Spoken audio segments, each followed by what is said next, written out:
The Forgotten Grove. It was a chilly October weekend when 5 friends, Mila, Jake, Aisha, Ben, and Lucy, decided to venture to the outskirts of Cedar Hollow for their annual Halloween campout. This year was different.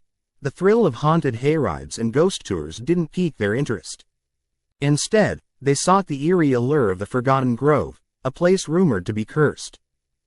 The legend was well known in town. Ages ago, a witch had lived in the grove, her spirit entwined with the trees, said to protect her land from outsiders.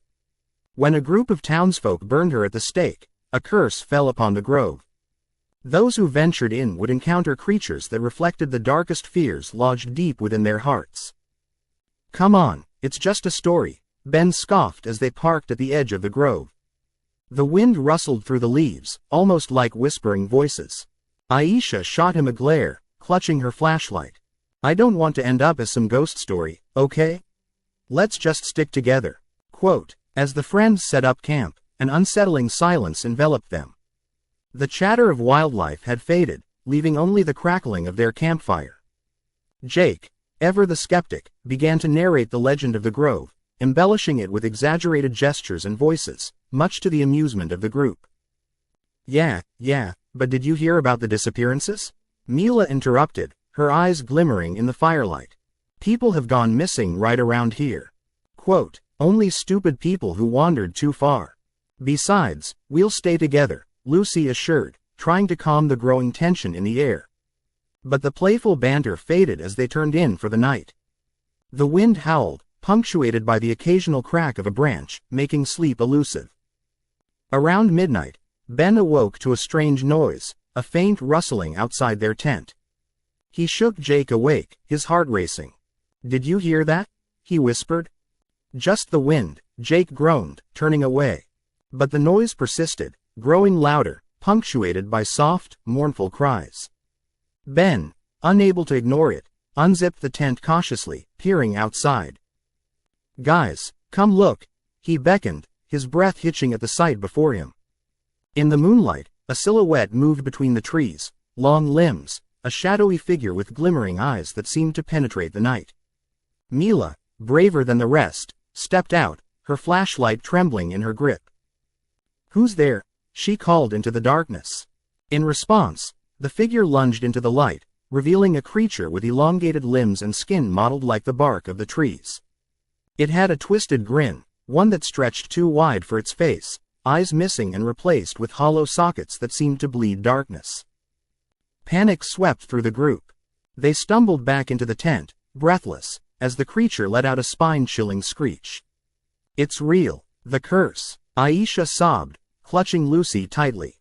"Stay together, we need to make a plan," Jake shouted, trying to gather their wits, but the creature's howls echoed through the grove, drowning out rational thoughts. They huddled, whispering frantic ideas until they agreed to make a run for the car. With hearts pounding, they carefully unzipped the tent. The creature prowled the perimeter, its movements graceful yet unnerving. It was as if it were waiting for their mistakes, reveling in their fear.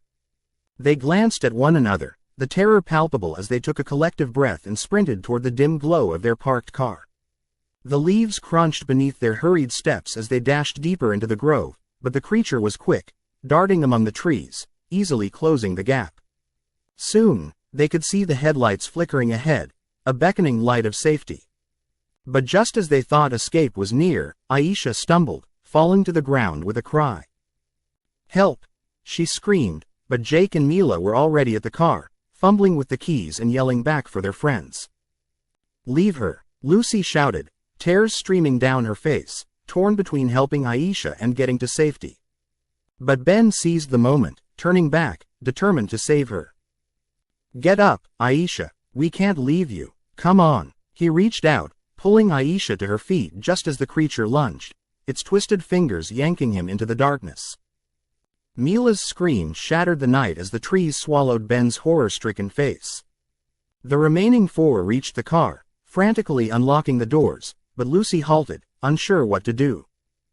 "We can't leave him," she wailed. "We have to go," Jake insisted.